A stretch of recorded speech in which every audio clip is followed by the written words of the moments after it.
Bruno, a former American Marine, sat alone in a dim bar in Bangkok, his thoughts drifting to a memory he could not escape.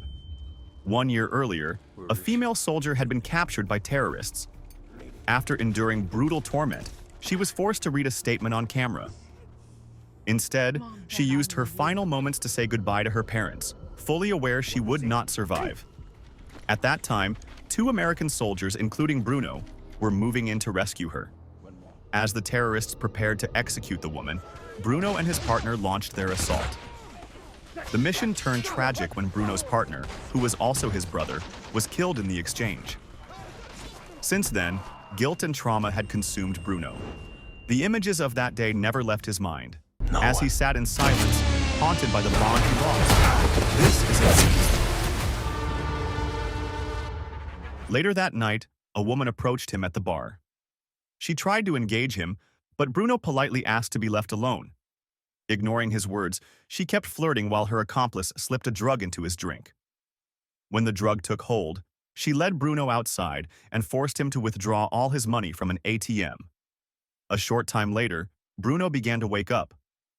3 men were trying to strip him of his belongings. Acting on instinct, he fought back, overpowering them one by one.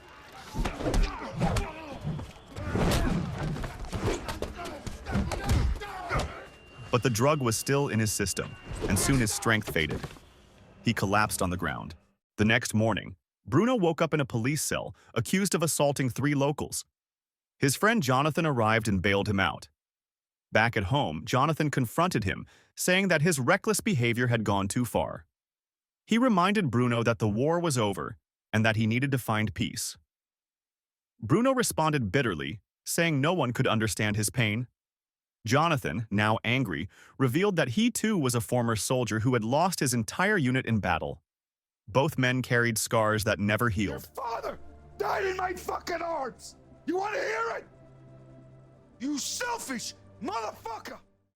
That night, alone in his apartment, Bruno reached his breaking point. He decided to end his suffering. But before he could act, his phone rang repeatedly until he finally answered. The voice on the other end belonged to Agnes, a name he had not heard in a year. Agnes had been the soldier Bruno and his brother rescued during that fatal mission. She told him she planned to visit Bangkok soon. The call stopped Bruno from making a fatal decision. For the first time in a long while, he had a reason to keep living.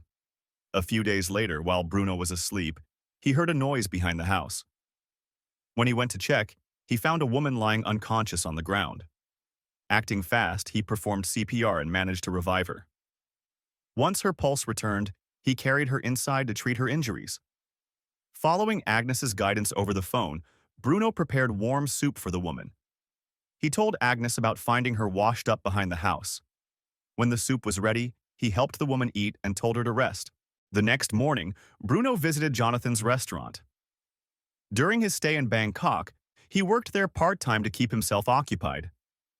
He mentioned the woman he had rescued, and Jonathan made light of it, teasing him about her looks. Bruno smiled, saying he had done nothing improper. After work, Bruno returned home with food. The woman was still asleep, though some of the food he had left was gone. He sat in the living room, but memories of his brother's death soon filled his mind again. Suddenly, the woman appeared, startling him. His reflexes took over and he briefly grabbed her by the throat before realizing what he had done. He quickly let go and apologized.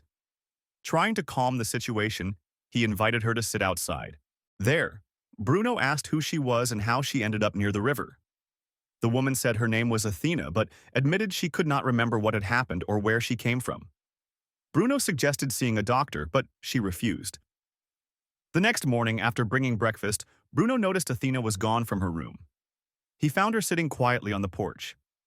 She told him fragments of her memory had started to return. She recalled escaping from a large field filled with white flowers where she had been held captive, though she could not remember the exact location. Athena asked if she could stay with him. Bruno agreed. In the following days, Bruno bought her shoes while shopping with Jonathan, who was picking up vegetables. Bruno told him he would take time off from the restaurant. Jonathan understood and hoped Athena's presence might help Bruno recover. Over the next several days, Bruno and Athena spent more time together.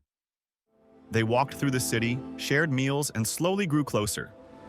Their bond deepened, and in time, affection turned into love. One afternoon, while Bruno was training at the boxing gym, Athena stopped by to see him. She thanked him for taking her in and giving her a place to stay. Bruno told her that he was the one who owed her thanks, since her presence had helped him begin to recover from his trauma. Later that day, Bruno brought Athena to meet Jonathan. After they greeted each other, Jonathan mentioned that someone wanted to see Bruno at the market and suggested he take Athena along. When they arrived, Bruno was surprised to meet Agnes, his old comrade from the military.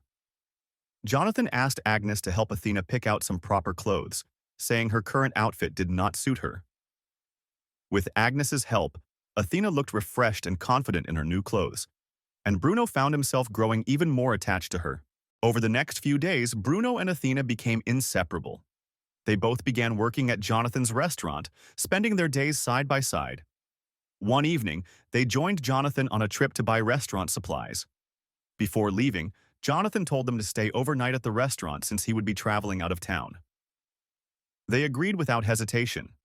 That night, after Jonathan had gone, Athena suddenly noticed a group of men nearby. She recognized them as members of the Mafia who had once imprisoned her. Fear filled her eyes, and she told Bruno they had to return to the restaurant at once. Back at the restaurant, Athena admitted she was terrified of being captured again. Bruno assured her she would be safe and went to check the area. Moments later, chaos erupted. A group of masked men stormed the building, firing weapons and attacking anyone in sight. The attackers were led by a man in a red suit named Shotank. He shouted orders to his men, demanding that they find Athena and bring her to him. Bruno fought with everything he had, taking down several of the men.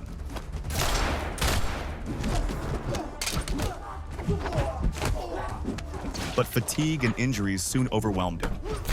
Shotank cornered him, and Athena was captured. When Bruno regained consciousness hours later, he rushed to Agnes's place for help. He told her that Athena had been kidnapped, and he had no idea where she was taken. Agnes told him to stay calm and said they first needed to understand who the attackers were. She opened her laptop and asked Bruno to recall everything Athena had ever mentioned about her past. Bruno remembered that Athena once talked about a field filled with white flowers. After examining the clue, Agnes suggested the flowers might be opium plants used in drug production. That meant the group behind the attack was likely a drug trafficking organization. But one question still remained. Why did they want Athena back so badly? Agnes searched through her database and found disturbing evidence. Over the past year, several women had been abducted by the same group, and Athena was only one of many. Later that night, Bruno and Agnes went to a nightclub. Their target was a courier known for handling drug deals in the area. After scanning the crowd, they spotted a man with a tied ponytail. Bruno told Agnes to approach him. When the moment was right, Agnes walked up to the courier and began chatting casually. The man, unaware of the trap, was pleased by the attention. As he led her toward a quieter spot, Agnes suddenly struck and knocked him unconscious. When the courier regained consciousness, he was tied up inside a car. Bruno questioned him about his source. The man said he got his supplies from a friend named Yuta. Bruno demanded Yuta's location, and the courier revealed that Yuta was attending a nearby party. Bruno agreed to release him once he confirmed the place. A short time later, Bruno arrived at the location. He went in alone, neutralized 2 guards at the entrance, and stormed the building. Chaos broke out as he fought his way through the crowd, taking down each opponent with precision. Eventually, he cornered Yuta and forced him into Agnes's car. Inside, Bruno continued the interrogation. Yuta admitted that the leader of the drug operation was a man named Shotank, the same one in the red suit, who controlled most of the narcotics trade across Southeast Asia. When asked about Shotank's base, Yuta mentioned a district called Papa. Bruno locked Yuta in the car trunk, and he and Agnes drove toward Papa. After 2 hours on the road, they reached the district. Soon, they spotted Shotank and his men loading drugs onto trucks. At that moment, Jonathan called, but Bruno told Agnes to keep him out of it. Bruno prepared to infiltrate the site while Agnes stayed in the car, monitoring the situation. Moving silently, Bruno eliminated 1 guard and attached a GPS tracker to Shotank's vehicle. He then searched the area for Athena, but was caught off guard and knocked unconscious. Realizing Bruno had gone silent, Agnes stepped out to find him. She discovered the car trunk open, and Yuta lunged at her from behind. A fight broke out, but Agnes quickly overpowered and killed him. Meanwhile, Bruno woke up tied to a chair, facing Shotank. Shotank questioned who had sent him. Bruno explained he was only there to take Athena back. Shotank told him that Athena belonged to his boss and that there was no chance of her release. It became clear that Shotank worked under someone higher in the organization, though the identity of that person remained unknown. Shotank ordered his men to kill Bruno before leaving for the main headquarters. As the gunmen prepared to fire, Bruno broke free and fought back, taking them down one by one until the room fell silent. Outside, Agnes held her position against another group of Shotank's men, exchanging fire as the battle spilled across the compound. Meanwhile, inside the building, Bruno moved through the corridor and faced another wave of attackers. Outnumbered and nearly overwhelmed, he kept fighting until Jonathan arrived to back him up. Together, they pushed forward, cutting through the remaining men.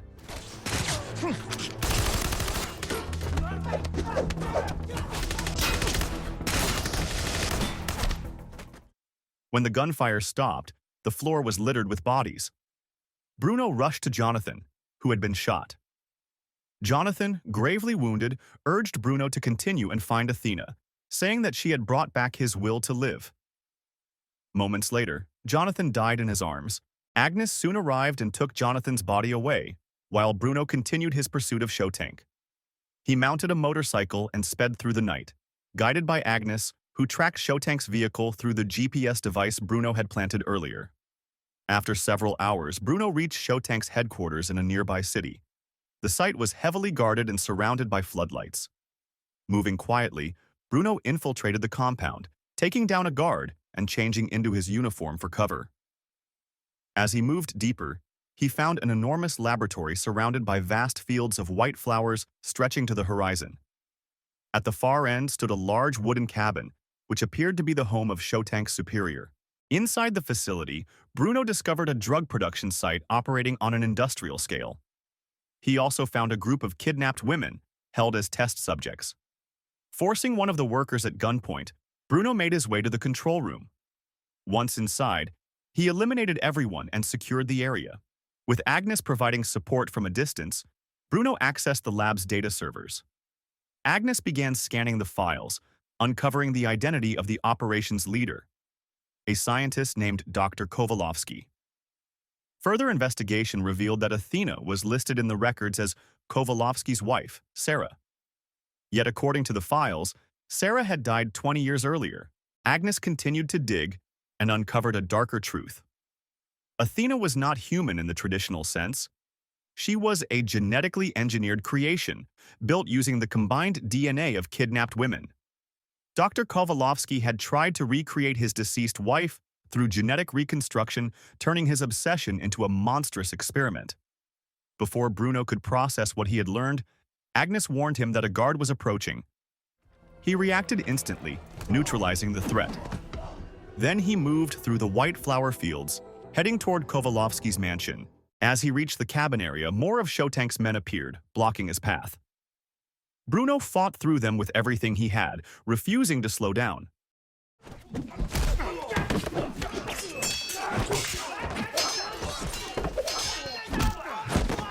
Once the last of them fell, he finally came face to face with Dr. Kovalovsky, the man behind it all and Shotank's superior. Kovalovsky questioned why Bruno was determined to take Athena away. Bruno told him that his real wife was gone and that Athena was not her. Kovalovsky coldly replied that if Bruno died, he would use his DNA for future experiments. Injured but defiant, Bruno touched his wound, smeared the blood across Kovalovsky's face, and told him to take it. Kovalovsky then ordered Shotank to fight. The battle was brutal, with Bruno struggling to keep up as Kovalovsky watched and boasted. He revealed that his decades-long drug empire, built with Shotank, existed solely to fund Athena's creation. Now, he accused Bruno of trying to steal what he had built his life around. Despite the pain, Bruno fought back harder. He told Kovalovsky to face the truth. Athena was not his wife, and she would never belong to an old man trapped in the past. Furious, Kovalovsky shouted for Shotank to kill him. In the end, Bruno overpowered and killed Shotank.